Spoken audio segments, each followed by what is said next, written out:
هاي أنا آية الباز والليلة هاخدكم معاي لللاين هوتيل في واشنطن دي سي. القناة اللي أنا شغالة فيها MBN عاملين صالون حوار عن الناس في إيران اللي حاصل عليهم شنو، والاتفاقات المعروضة حاليا دي كيف هتأثر عليهم، وشنو التغيير اللي ممكن نشوفه بعد الحرب.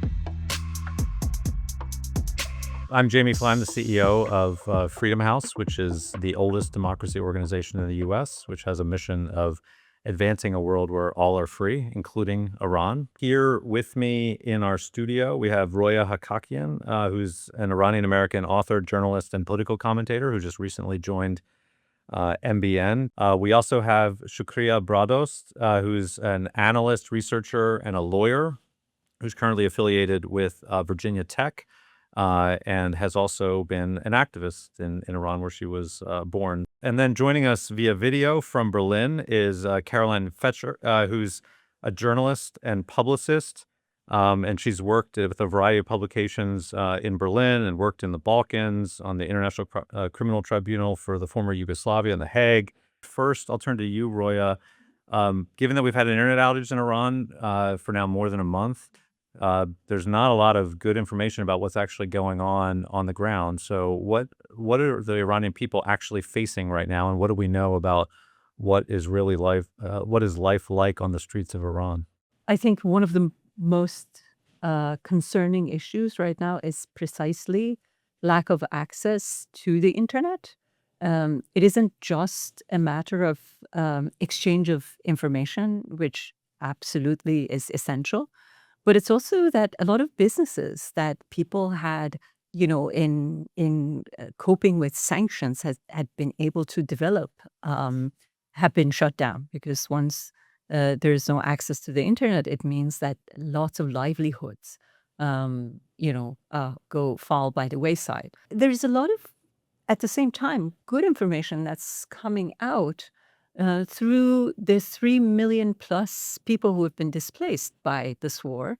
And some have now gone to Turkey, and some are in Kurdistan in Iraq. And the interviews say that people are incredibly traumatized by the war, that for those who are old enough, this war is a reminder of the war between Iran and Iraq, which lasted over 8 years, and it was incredibly costly and traumatizing. And yet, despite of all the stress and trauma that it's wreaking on the nation, people want to see the regime fall. You do see that duality in a lot of the accounts I've heard as well, where obviously no population ever wants to see their country bombed or in a military conflict, but obviously those frustrations with the regime are real. But Shukriya, from your network, are those similar themes that you're hearing, or what else are you hearing about what life has been like now, more than a month into this current conflict? You'll be surprised that people are worried when the bombing stop. They say, okay, you're going to leave us with this wounded regime that's going to take a revenge of us. So that's what the main concern right now. People are facing that kind of the threat. But if you allow me, I want to first paint a clear picture of Iran for audience. What is Iran? Who are Iranian? When we're talking about the Iran historically, we know Iran history, it was empire. The main reason I want to talk about that, when Iran turned to the nation state, 1925, that was the time Iran turned to the nation state, centralized the power. So we have a problem since that date, 1925, until today. And why? Because imagine when we have an empire system, many different nations living under empire umbrella. And when this empire turned to a nation state, you have one ethnic group or one nation's identity become that nation state identity and exclude other peoples. So that was the day starting other groups fighting for their identity. So that's how diverse Iran is. So that dominance identity is a Persian identity. So which Western media and Western scholar, sadly, they always don't have much pay attention to that diversity.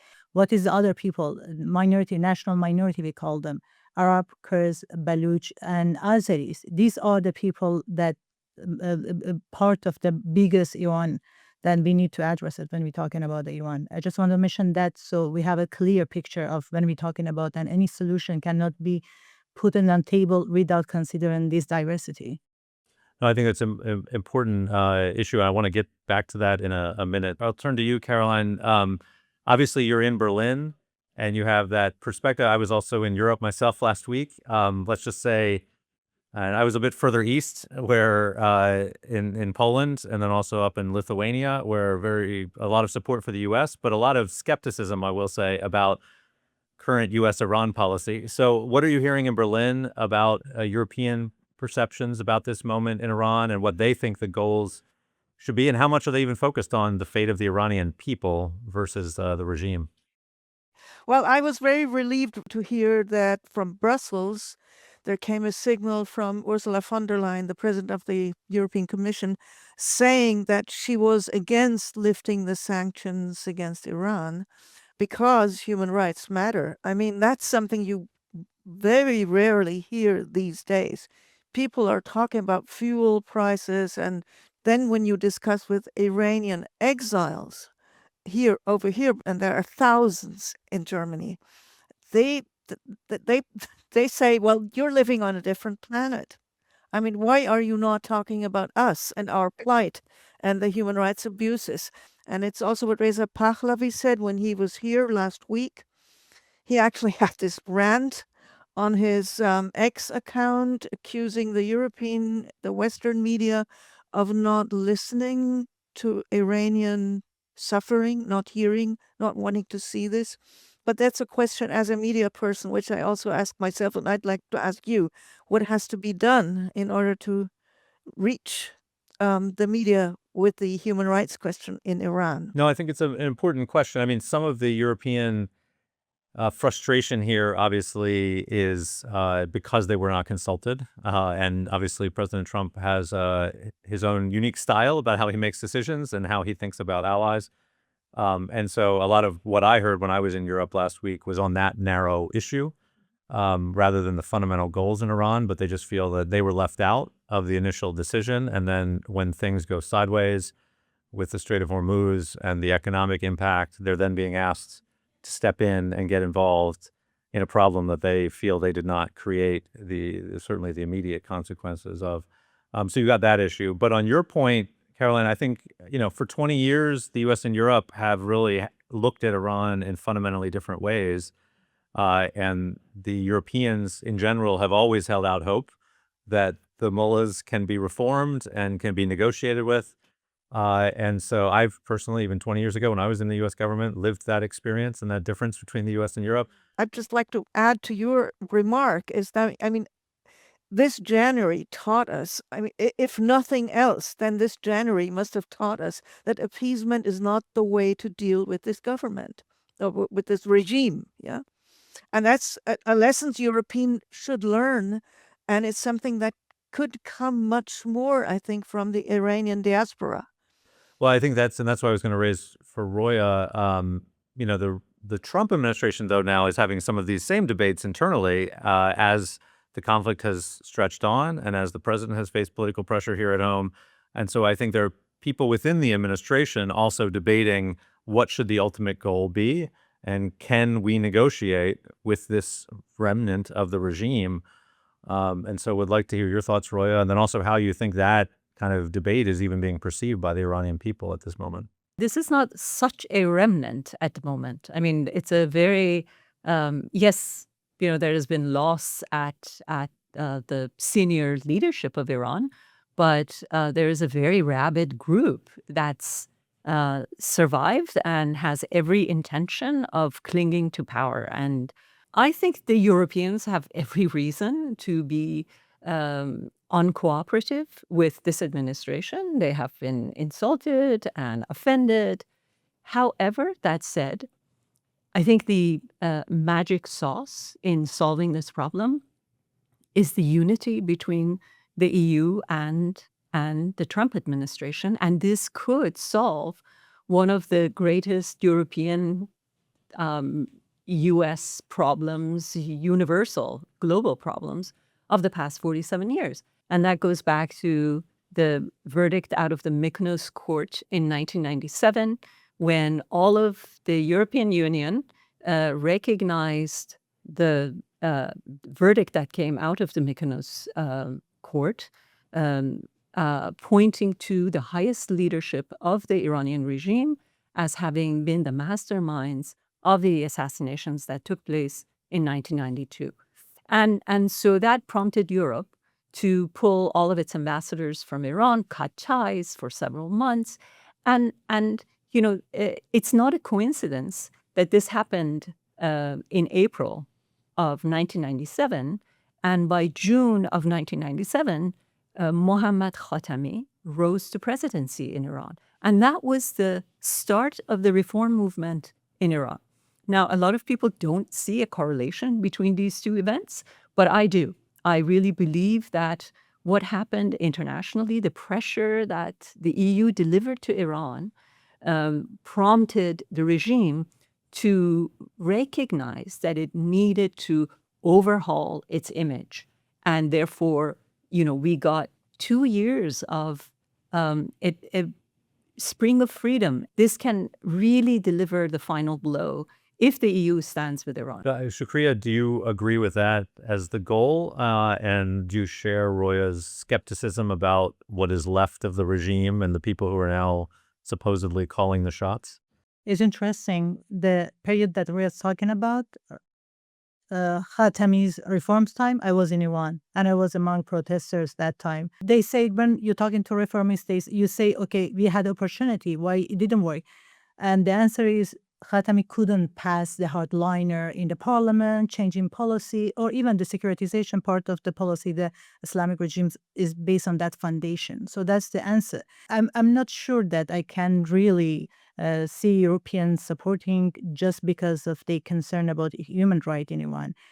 And Caroline, come back to you. And how optimistic are you about the European reaction? Because as Roya and Shukriya both noted, I mean, Europeans should have had plenty of evidence for the last several decades about Iranian intentions. And actually, even before they were targeting President Trump here on U.S. soil and going after dissidents and activists in the U.S., as Roya has written about, Yes. they were killing Right Iranian around- yeah. expatriates. Right around the corner, right where I live, there was an Iranian assassination of opposition politicians a couple of years ago, and there's a plaque remembering this incident. I mean, much as I'm glad about Ursula von der Leyen making this remark and showing her own opposition against lifting the sanctions, I am afraid she is not representing at the moment any majority whatsoever within Europe. I mean, most people you hear around here in the public debates are saying, well, the opposition is royalist, monarchist. Who are these people? They're going to bring back the Shah. Wasn't that another terrible regime? And then the opposition, if there is anybody else, they are not united. They don't have a single face other than Reza Pahlavi right now. And people don't seem to rally behind him. And of course, you can hear these rifts within the exile community over here. You can hear, I went to the the Reza Pahlavi rally at the German parliament. It was an open air on the lawn, and people were assembled with these monarchist symbols and flags. I mean, you know all this. But they said we want a constitutional monarchy, we want a secular regime. But then you see practically no Germans, no Europeans joining in with the thousands of exiled people who were there.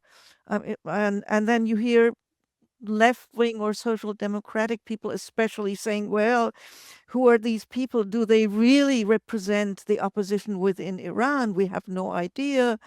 There are no polls inside Iran. We don't really know what people are saying. People on the countryside may be very happy with an Islamic conservative government and so on. I mean, a friend of mine who is an Iranian journalist, he comes from Iran, he lives in Berlin. He wrote an article a couple of weeks ago saying we should all rally around Reza Pahlavi, even if we are left-wing people who would like to have a more social, democratic or socialist government, because this is the figure we have right now. It's important to remember, no, there isn't a singular leader, but there is a nation that's at the ready and has sacrificed a great deal in the past until a few weeks ago, and will return to the scene again and again because it has all the time. The other, I think, point to remember, which I think slips from all minds all the time, and I think it helps us understand the position of the diaspora, is that this regime has had one priority since it came to power: to survive. It has had a second priority since it came to power, and that has also been to survive.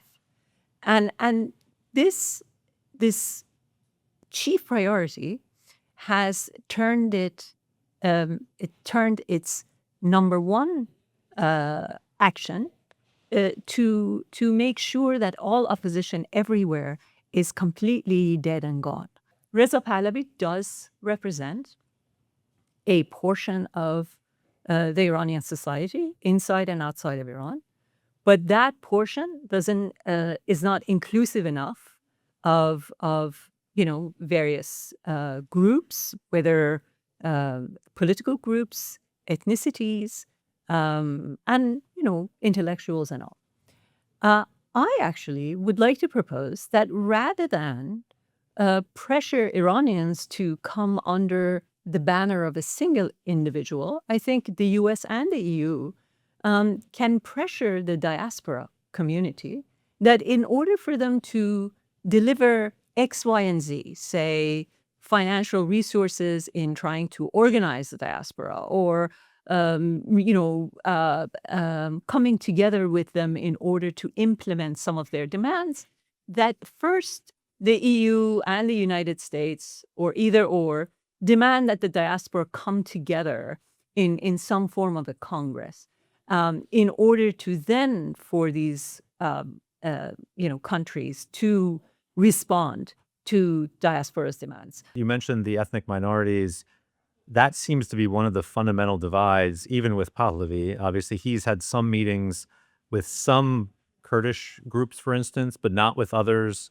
Some of them won't appear with him. He also won't appear with others. And so with some of the ethnic minorities, even the politics of that convening and joining together a united front seem to be incredibly difficult. But just I would be interested in your thoughts both on that and then also on what you did see if you were in London at the Freedom Congress. I see a lot. For opposition, how we get to today and talking about we don't have a strong opposition, we have to go back to see what the Iranian regime did to divide opposition, to weaken this opposition. The first thing they did was after end of the Iran-Iraq War. That time, 1989, inside the country, people were ready for protesting, standing against the regime. That was first time after 1979, regime came to the power with all these promises, you will have everything for free. And now war ended, the regime has to be responsible for the promises they give it to people. So what was the threat against the regime to survive that day was the opposition leaders in diaspora. So what they did, they assassinated them. With the woman life freedom, it was the first time after 4 decades we have a soft power. It's working inside and outside the country. The slogan of woman life freedom was in the soft power in practice inside the country. For the first time, united population, united Iranian with all this diversity we have in this country and diaspora. Then that was the first time, if you ask me, the regime foundation was shaking. Do you really think it would be impossible to exert that kind of pressure on Pahlavi himself so that he will not just meet this Kurd group but not the other, etc.? It is his role at the moment, and that's despite all the criticism he got in Europe, he is the one face that people are seeing. He's the voice that people are hearing. And he should actually, there's a German saying to jump across your own shadow. That's something he should be doing right now. And the question would be, who could tell him that? The other question is, how on earth could he address the press a little more diplomatically? Because he was basically doing some media bashing. You don't listen to me, you don't do this, etc. I think he's even right, but it doesn't. It's not helpful. It's not. It's that. But who has an influence? Who can influence him Who does he listen to? Who are his advisors? And how can he be brought to be more inclusive, all inclusive, basically, just for this period of which he himself is speaking, a transition period? I mean, he does not have to do politics right now. What he has to do is unite the people. He had a clear statement about all Kurdish parties, and he even declared war against them. That was shocking everyone, all of us, because we were expecting some kind of the cooperation. We can come together and have a dialogue. But he ended that line by attacking them with his imagination army, maybe, because he said, I order army to attack all these parties. That was weird. No matter what we do outside of Iran, the real movement will take place in Iran. And once the negotiations put the issue of the Iranian people on the same level as the nuclear demands, then some of the pressure that's currently on the shoulders of the nation, because they are feeling that they're going to be thrown under the bus just so the nuclear dust is removed, or the, whatever else, whether it's the proxies or the missiles, or those programs have been shuttered. And that creates a sense of fear and holds the people back. And I think, so the other part is to make sure that those demands make their way to the top of list of negotiators, and that will loosen the people to return to the streets, and that's the only way there will be a major change in Iran. Any questions from here in the room? So, Roya, I have a quick question regarding unifying the opposition. So, I think in 2022, 2023, there was the Georgetown conference in the Massa Charter. So, you spoke about having European and Americans trying to unite that. If we had a time machine and we can go back to try to make sure that the charter never fell apart, what would you have suggested to them? Well, I don't think that was the right combination of people. I think, I understand why. For instance, the representative of the Komelet party, Kurdish party, was included in that charter. Here's a guy who has behind him a serious party with decades of political organizational experience.